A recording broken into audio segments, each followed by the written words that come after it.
Hello everyone, I welcome you all to Dibbe Career. So students, today I will be starting with the IEFS Module A Unit 5 which is Infrastructure. So channel को जरूर से subscribe करके bell icon press कर दीजिए to get the timely notification of all the uploaded videos. साथ में to get the updated information related to JAIB, do join our Telegram group. उसकी link I have shared in the description box, तो जरूर से group join कर दीजिएगा. IEFS के लिए आपने सेपरेट प्लेलिस्ट बना दी है फॉर द JIB 26 एग्जामिनेशन, तो उसमें आपको IEFS के सारे वीडियोस मिल जाएंगे. So let's start with our today session which is it infrastructure and economic development. So infrastructure की बात करें so infrastructure is actually the engine of the economic growth. अगर प्रॉपर इंफ्रास्ट्रक्चर नहीं है किसी कंट्री का buildup means proper roads railways proper transportation system नहीं है प्रॉपर कम्युनिकेशन सिस्टम नहीं है so there can not be any kind of mobility of the human resources of the materials anything. कोई भी सामान कोई भी इंसान एक तरफ से दूसरी तरफ नहीं पहुंच पाएगा. प्रॉपर ट्रांसपोर्टेशन प्रॉपर सिस्टम नहीं अगर डेवलप है तो ओके. और साथ में जब भी इंफ्रास्ट्रक्चर डेवलपमेंट होता है it brings a lot of employment opportunities which employs large number of people. So it helps in creating the jobs. जब job लोगों को मिलती है it results in increasing the income level of the people. Income बढ़ती है so it results in increasing the demand for the goods and services. जब consumer demand बढ़ती है so businesses leads to increased investment. तो इससे क्या होता है it leads to increased production which further results in increased economic growth. So you can see everything is so much interrelated to each other. So infrastructure actually is an engine of the economic growth क्योंकि अगर किसी country का infrastructure properly establish नहीं है properly develop नहीं है its economy can not grow. So इसी के बारे में हम लोग आज पढ़ने वाले हैं different types of infrastructures. So पहले बात करते हैं national investment and infrastructure fund की NIIF which was introduced by the government of India to improve the infrastructure finance in the country. NIIF government ने स्टैब्लिश किया था इन द ईयर 2015 और ये रजिस्टर्ड है with the SEBI as an alternative investment fund as a category 2 alternative investment fund. AIF की बात करें तो आपके 3 कैटेगरीज होते हैं एक्चुअली. कैटेगरी 1 में आपके SME सोशल वेंचर ओके वो सब वेंचर कैपिटल फंड्स आ जाते हैं. कैटेगरी 2 में आपके प्राइवेट इक्विटी फंड्स वगैरह आते हैं. कैटेगरी 3 में आपके हेज फंड्स आते हैं. ठीक है उन सब में आपको डेप्थ में जाने की कोई जरूरत नहीं है. This is not a part of your syllabus because ये just for the extra additional information आपके साथ शेयर कर रहे हैं. सो NIIF जो है ये मेनली क्यों सेटअप किया गया to boost the infrastructure finance जिससे कि ज़्यादा से ज़्यादा फंडिंग फैसिलिटी मिल सके for the development of the infrastructure in our country. The infrastructure जैसे मैंने बताया it is the foundation for the economic growth which facilitates labour and capital mobility within and between economies provides large number of job creation. Availability of high quality infrastructure ensure rise in output and productivity. तो ये already हमने discuss कर लिया जिसमें आपको मैंने बताया proper infrastructure अगर बिल्डअप नहीं होगा तो there could not be any kind of movement of the people and the resources. ठीक है तो उसके लिए बहुत जरूरी है within the country and also between the countries. इसमें भी जरूरी है proper connectivity everything air transportation system and everything should be properly established. Then जब भी कहीं पे भी इंफ्रास्ट्रक्चर डेवलप होता है हाईवेज बन रहे हैं आपके रेलवे बन रहा है पोर्ट बन रहा है it results in creating employment opportunities. Job creation होता है इनकम बढ़ती है. There is an increase demand increase business investment there is which results in increase productivity output and finally economic growth. Now infrastructure can be either a hard infrastructure or a soft infrastructure. इसको दो तरीके से हम लोग categorise कर सकते हैं. Hard infrastructure में हम लोग we can include the physical infrastructure which are tangible in nature जो कि फिजिकल इंफ्रास्ट्रक्चर होते हैं जिसमें आपका फिजिकल नेटवर्क्स आ जाता है like roads ports airports pipelines that are required for the operation of modern industrial nation. So किसी भी इंडस्ट्रियलाइज्ड कंट्री के लिए बहुत जरूरी है कि वेल डेवलप्ड रोड्स हो पोर्ट्स हो एयरपोर्ट्स हो पाइपलाइंस हो प्रॉपर कनेक्टिविटी हो. Okay so all this things comes under your hard infrastructure. Then there is a term called soft infrastructure, which refers to institutions that are essential to keep the economy running, like financial, educational, healthcare, law enforcement organizations. So these are the kind of institutions which comes under your services sector, you can say, which kind provides a lot of services, financial services, healthcare services, educational services. So all that fall under soft infrastructure.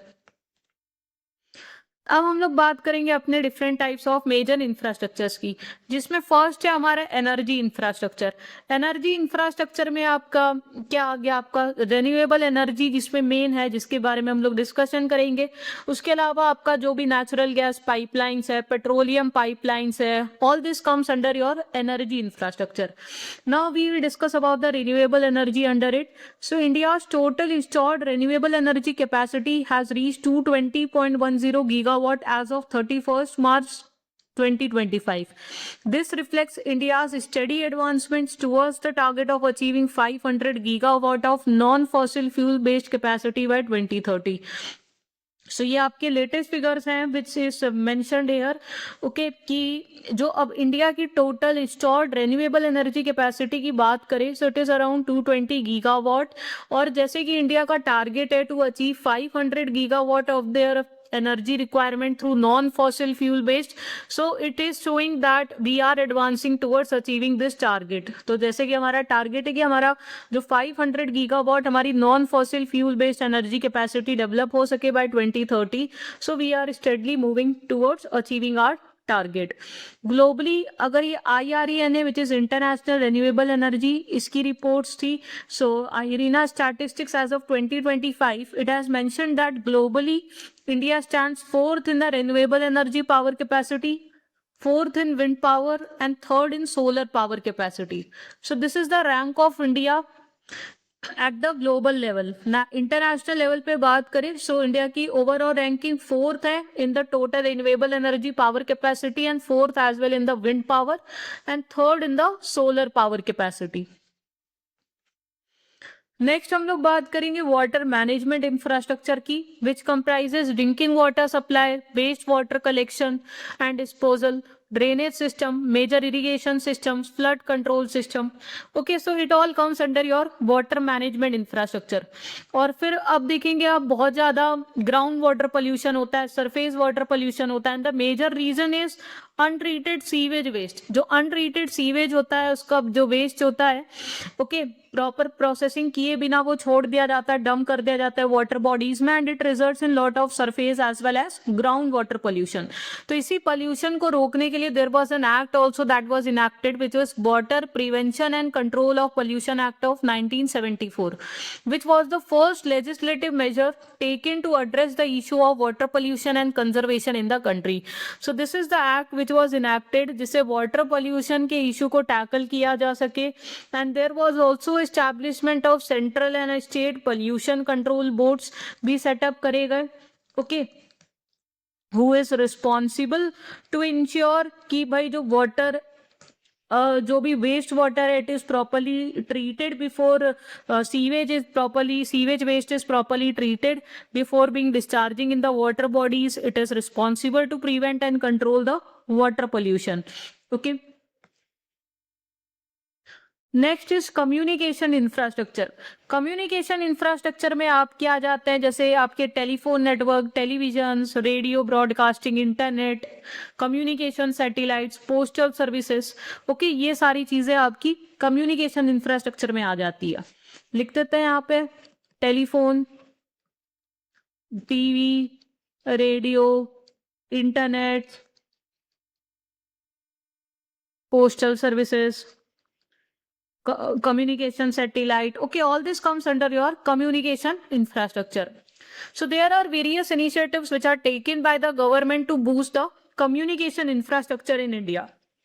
पहला है FDI cap in the telecom sector has been increased to 100% from 74%.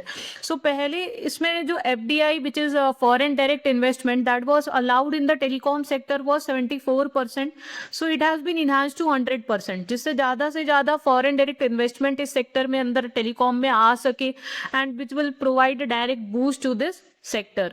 In 2020, government also approved production incentive scheme for the large scale electronic manufacturing.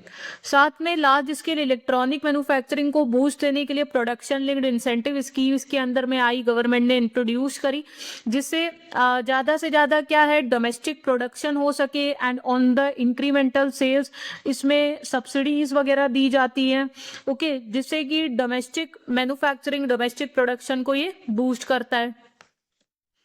Department of Telecommunication also launched Tarang Sanchar, which is a web portal sharing information on mobile towers and EMF emission compliances. So जो mobile towers होते हैं उनसे radio frequency elements निकलते हैं, electromagnetic okay तो emissions निकलते हैं. सो उसकी सारी information okay you can access it on the Tarang Sanchar portal which has been launched by Department of Telecommunication. Then also there was a National Optical Fiber Network NOFN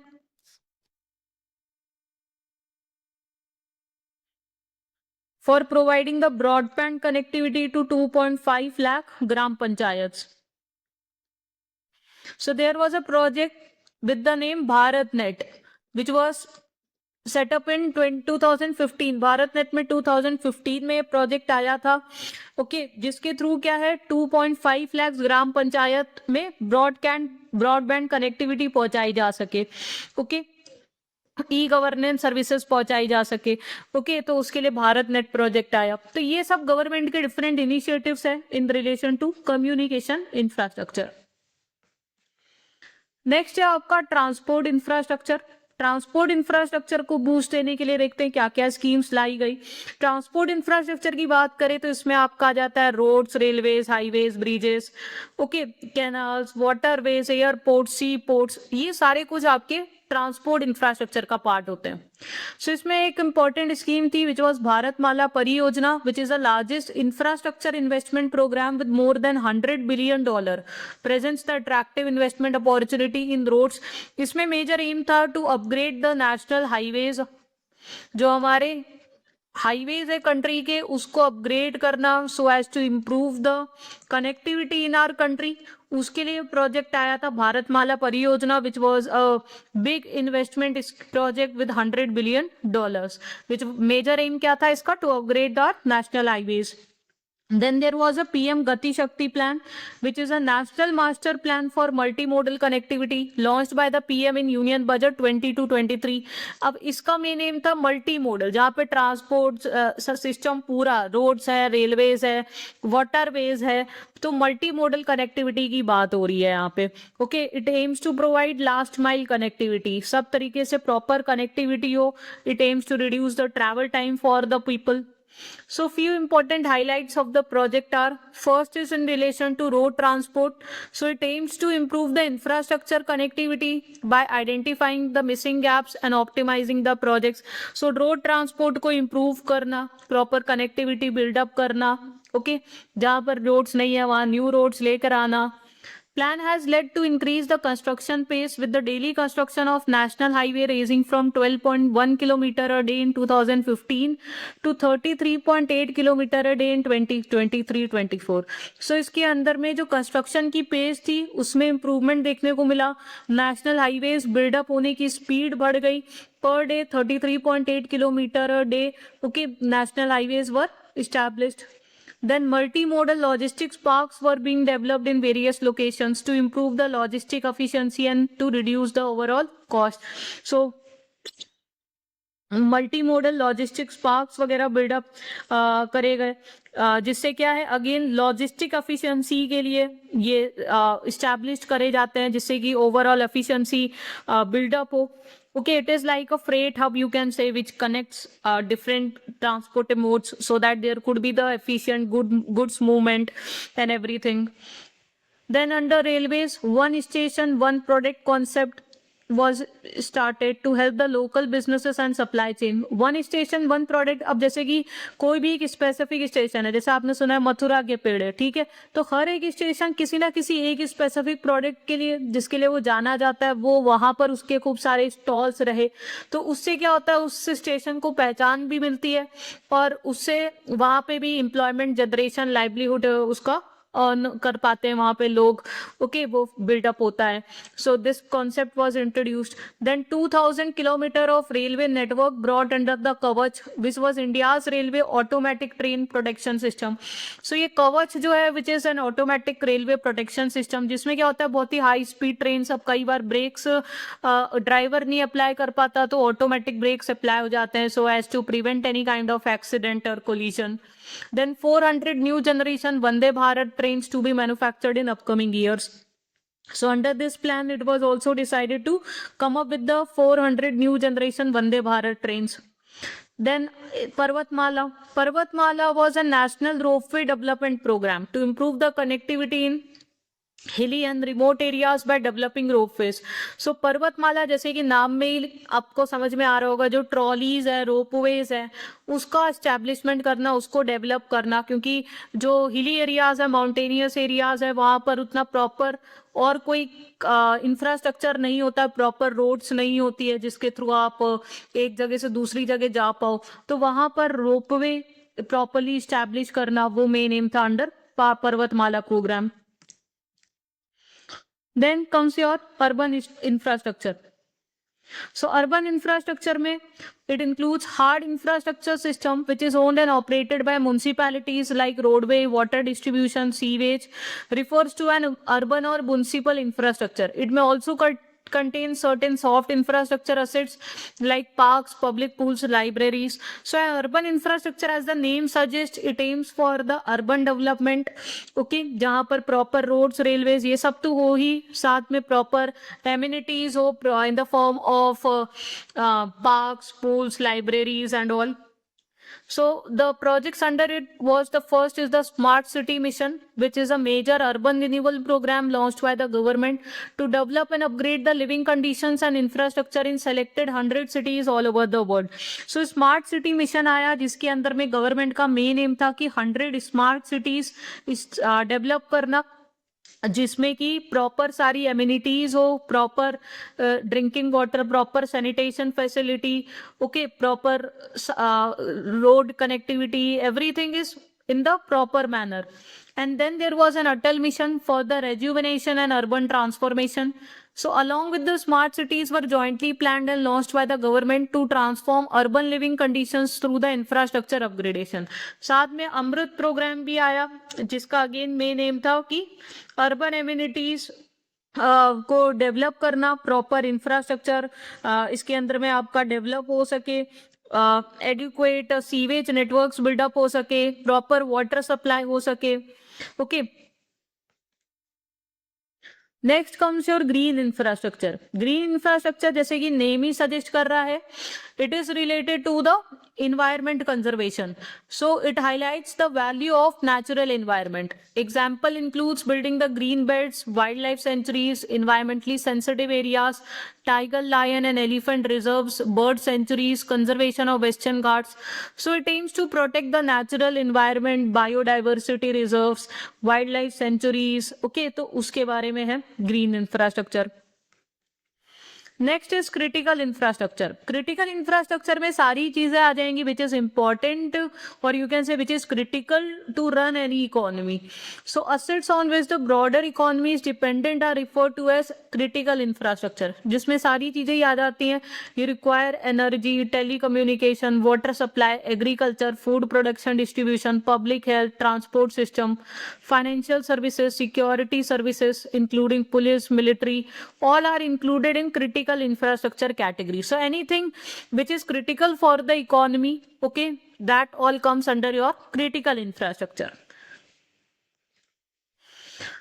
Now comes the concept of social sector and social infrastructure.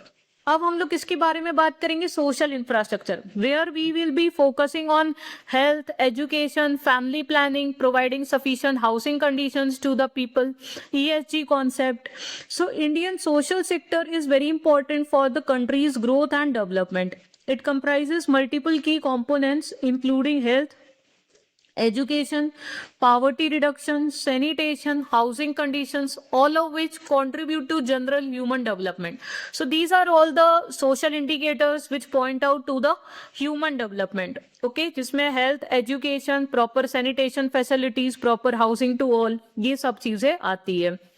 Investing in human capital, including education, skill development, training, provision of healthcare facilities, increase the labor productivity and societal welfare. तो जब country में human capital पे जहाँ पे investment किया जाता है, okay, human beings का स्टैंडर्ड ऑफ लिविंग इंप्रूव हो, स्किल डेवलपमेंट प्रोग्राम्स हो, प्रॉपर एजुकेशन उनको मिल सके, प्रॉपर हेल्थ केयर फैसिलिटी मिल सके, okay, so it increases the skill develop, it helps in enhancing the skill development, help in enhancing the productivity level and bringing the overall welfare to the society. ESG stands for environmental, social and governance, refers to three most essential factors. They determine the long term and the ethical impact of the business or the company investment. तो जब हम बात करते हैं ESG norms की, तो इसमें तीन चीजें आपकी आ जाती है, environmental, social and governance. So environmental factors में ये देखा जाता है कंपनी के जो प्रोडक्ट्स है उनका क्या इम्पैक्ट पड़ रहा है ऑन द इन्वायरमेंट, ओके, क्या कार्बन फुटप्रिंट है, कितनी एनर्जी एफिशिएंट वो वर्क कर रही है कंपनी, वो सब चीजें इन्वायरमेंटल के अंदर में आता है. सोशल कंसर्न्स में आ जाता है how it is maintaining the relationship with its employees, other share holders, customers, okay, health and safety measures क्या ले रहे हैं अपने एम्प्लॉयज के लिए, लेबर वेलफेयर मेजर्स क्या लिए जा रहे हैं, that comes under the social aspect. And governance में आपका सारा कॉर्पोरेट गवर्नेंस आ जाता है कि whether it is discharging it's operations in an ethical manner और नॉट, प्रॉपर ट्रांसपेरेंसी है कि नहीं, फेयर डीलिंग है कि नहीं, एथिकली ऑपरेट कर रहे हैं कि नहीं कर रहे हैं, then the relationship between shareholders and management, okay, तो ये सारा fairness, transparency, all that comes under your governance. Presently, banks disclose diversity data, human right policies, LGBT equality in the workplace. So banks भी क्या है इस पर आजकल focus कर रहे हैं कि प्रॉपर जेंडर इक्वालिटी तो हो ही, साथ में डाइवर्सिफिकेशन हो, सब कम्युनिटीज के लोग रिप्रेजेंट हो, एकदम डाइवर्स वर्कफोर्स हो, साथ में focusing on human right policy, LGBT equality. With a corporate governance system in banks, board of directors and executives act in the best interest of the long-term shareholders. और जहाँ हम लोग बात करते हैं corporate governance की, तो वहाँ पर भी it ensure कि there is a transparency in all its operations. Okay, proper समय पे proper auditing होती है हर एक operation की. Okay, management है वो कुछ भी remuneration नहीं ले सकता as per its will. Okay, and everything is being managed in an ethical manner. There is a positive relationship developed between the shareholders and board of director, and everyone is working towards the long term interest. Okay, so student, this is the end of the session. छोटा chapter था infrastructure, जो भी important points थे we have discussed in today's session. अगर आपको useful and informative लगा हो, जरूर से सेशन को लाइक करके चैनल को सब्सक्राइब कर दीजिएगा, बेल आइकन प्रेस कर दीजिए to get the timely notification of all the uploaded videos. And for updated JIB information, do join our Telegram group. I have shared the link in the description box. So see you in the next session. Thank you.